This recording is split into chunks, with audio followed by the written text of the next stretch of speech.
Citizens of the universe, it is time for Neutral Lens Podcast episode 4. Another week is in the rearview mirror, and we have quite a few things to discuss, so let's get into it.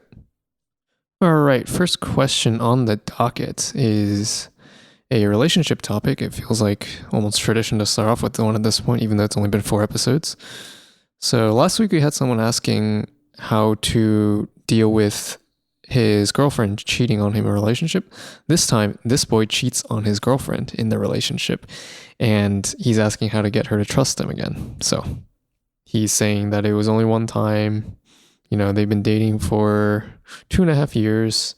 It was just one moment of temptation, kind of gave into it. And he fully regrets it, will never do it again. How does he get her to trust him? Because she doesn't. Well, this is probably not the answer you want to hear, but I don't think it'll ever be the same.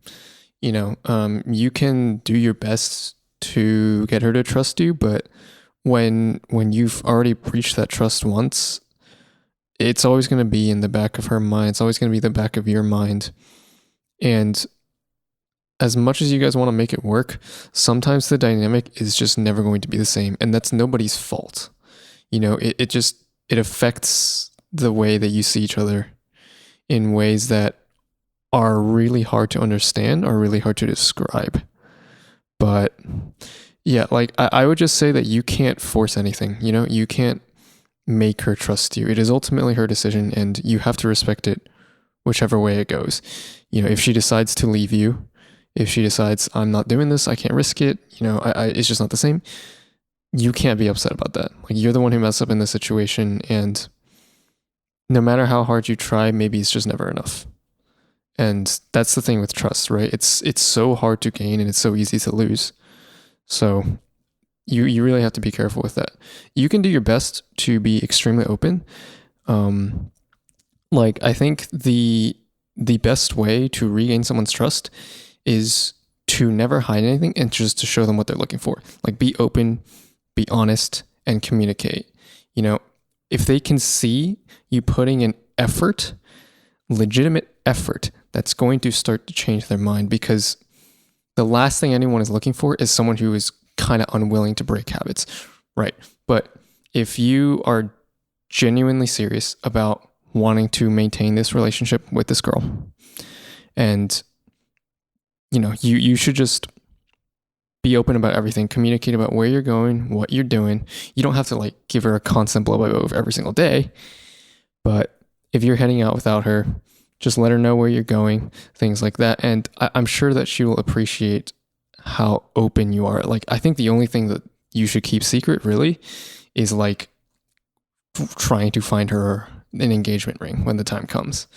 Because I know a lot of people like to hide that, right? But yeah, you just have to take it day by day and understand that, you know, it could not be enough. It could.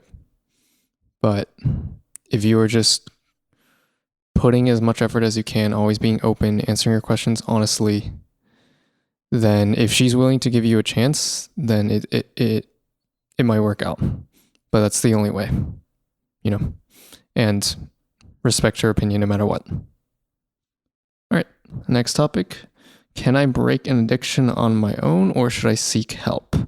Now, here's the thing, right? Professional help is always going to work better because there's someone there to guide you. You can certainly break an addiction on your own. That's totally fine. You know, I think that as long as you are trying, whether it's on your own or whether you're seeking professional help, as long as you're trying to do something about an addiction, then I applaud that. I admire that, right? The only thing about doing it on your own is that you should not be afraid to just go seek help at some point if you know it's not working. Like, I think a lot of people don't have the willpower to be able to carry out breaking an addiction on their own, and they don't exactly know how to go about doing it. And that's why you need someone there to help you, to guide you, to tell you no when you want to relapse and things like that. But yeah, a lot of it really comes down to your mental resolve, your mental willpower to an extent, to be able to break an addiction. And if you don't have that strength, you should probably get professional help, if you know that about yourself, because at that point you're wasting your time, because you know that you're going to try and break it, you're going to fail, and you're going to relapse maybe even harder than before. And that's just a really dangerous pattern to be in, because it also destroys your mental health, right? You try to break an addiction, it doesn't work. You know you should have kept going, but you didn't, and now you're blaming yourself, and it's just this negative feedback loop.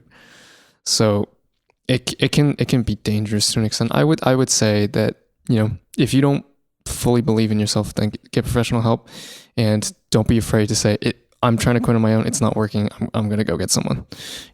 That's totally fine. I think there's nothing to be ashamed about when it comes to that. Addiction is super, super hard to fight. There's a reason it's called addiction. So yeah, don't be ashamed. So many people go through it. I think so many people have so many battles that they're going through that no one really knows about. Like, nobody's perfect.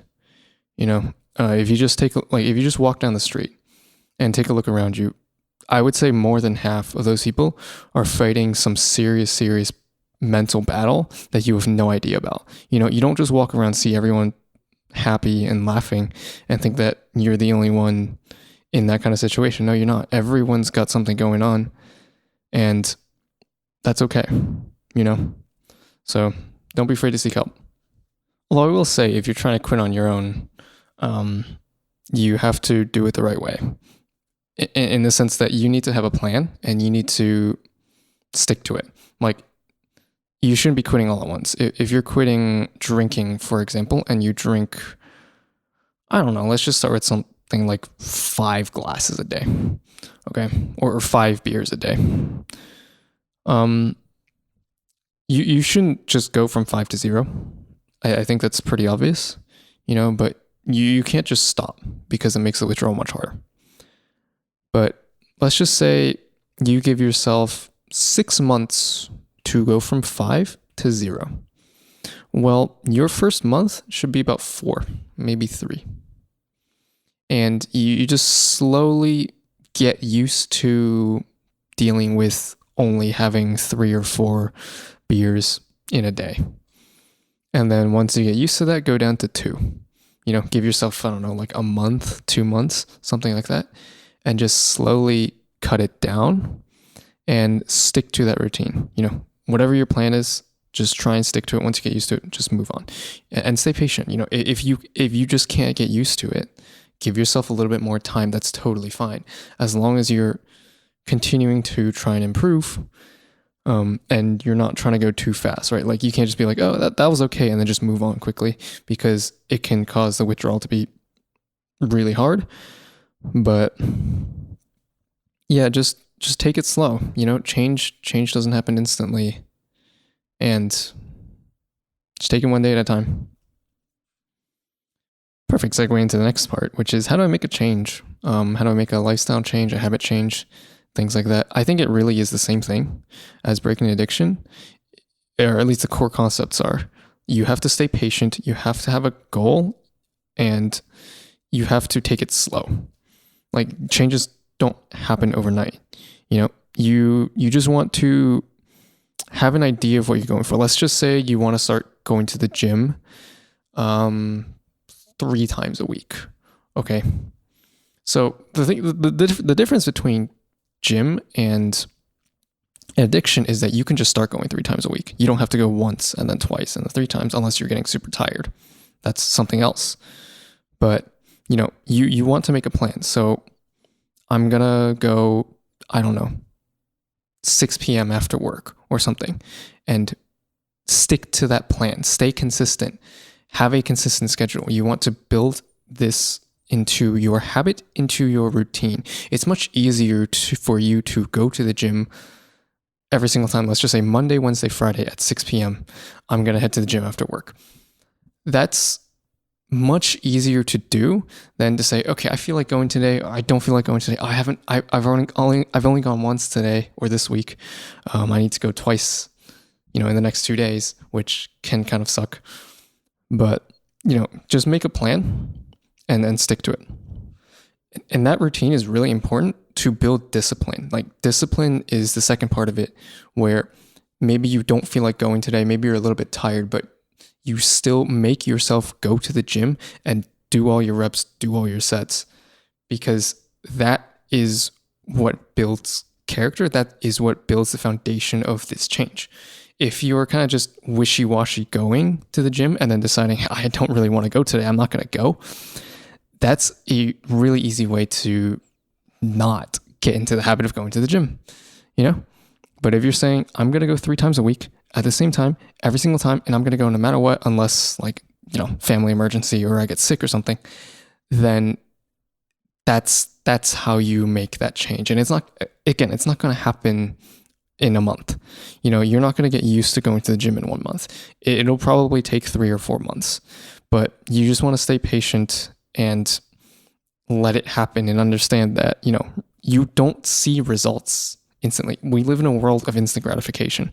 We want to see instant results. That's not going to happen. It may take 3 months. It may take 6 months if you're trying to lose weight. It may take 6 months for you to see anything. But that's okay. You just want to stay consistent and understand that as long as you are making a change that you want to make, the results are going to come. And that's what you just have to stick with, and don't aim too high, right? So like if you want to lose 40 pounds, let's say, you shouldn't be saying, I want to lose 20 pounds by 2 months from now. You're going to lose 40 pounds at some point. You just have to keep doing it. And it also goes beyond going to the gym, because if you just go to the gym only, like you'll get exercise and you'll get fit. That's great. But make a plan. What are you going to do at the gym? That's going to help you, rather than just, I'm just going to pick up weights today. I'm going to just go and run. I don't know. But have a plan of what you want to do on Mondays, what you want to do on Wednesdays, what you do on Fridays. Maybe it's 1 month long plan. Maybe it's just 1 week. Maybe do the same. I don't know what you want. You don't want to do the same thing every time, but you want to have a plan, and you also want to change your diet. I think when you start going to the gym, because you're gonna be tired, and if you're only eating French fries, you're only eating pizzas, it's not going to be enough. So you want to add some more proteins, things like that. Or if you need to like go on a diet, then that is a good time too, right?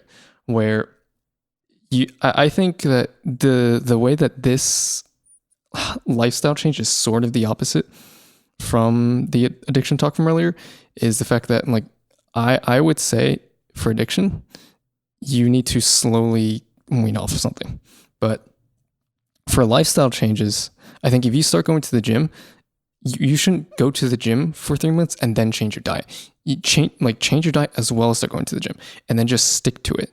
And if you make those changes all at once and just start to do that and get used to it, that is how you be successful in that, if that makes sense. All right. Let's do one more topic. It's not been too long, so let's do one more. Let's do a fun one.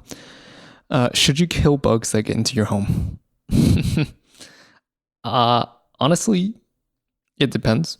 Like there are some bugs, like stink bugs, where if you kill them, that odor, obviously it's stinky, but it can also attract more stink bugs into your home. So there's some bugs that you want to be careful with, but in general, I would say it is up to you. Like, I know some people, they take spiders, they trap it in a cup and they throw it outside. Is that going to bother you? Is it going to bother you if you just leave it alone in the corner? Like, that bug is in the corner. It's not going to hurt anybody up there. Is that going to bother you? Maybe you get paranoid it's going to climb down. So it depends on the type of person you are. I wouldn't say that there's a problem with just killing a bug that enters your home. Like, at the end of the day, it's a home invader, if that makes sense. Like, it entered your house, you don't want it there, you get it out. And however you choose to do that is totally fine, to be honest. As long as you're not torturing the bug. That's like kind of weird. But it is up to you. I know some people can get paranoid, like if they throw it outside just to come back in, which is not exactly true. But whatever makes you feel better. If it, satisfies you mentally more to just smash it with a book, then that's what you should do. If it satisfies you more to leave it alive and just throw it outside, then do that. Whatever pleases you. Don't let people online or, your friends tell you otherwise, whether to kill them or not. I think it is ultimately just your decision. Do what you want. Like, whatever satisfies your conscience, so to speak. Now, the method of killing can defend. Some people use fly swatters, some people use electric fly swatters, some people just have these bug traps. You can do whatever. Like, I assume if you find a bug, though, you want to kill it with a shoe or a book or something. Just clean off the edge of the book. If you're gonna use a book, don't leave the book there. That's the only thing. Clean up after yourself. All right, that'll do it for episode 4. So thank you guys for listening. As always, at Neutral Lens Pod on all socials. If you have any ideas or questions you want to submit, I will get to it in a future episode, and I'll see you guys next week.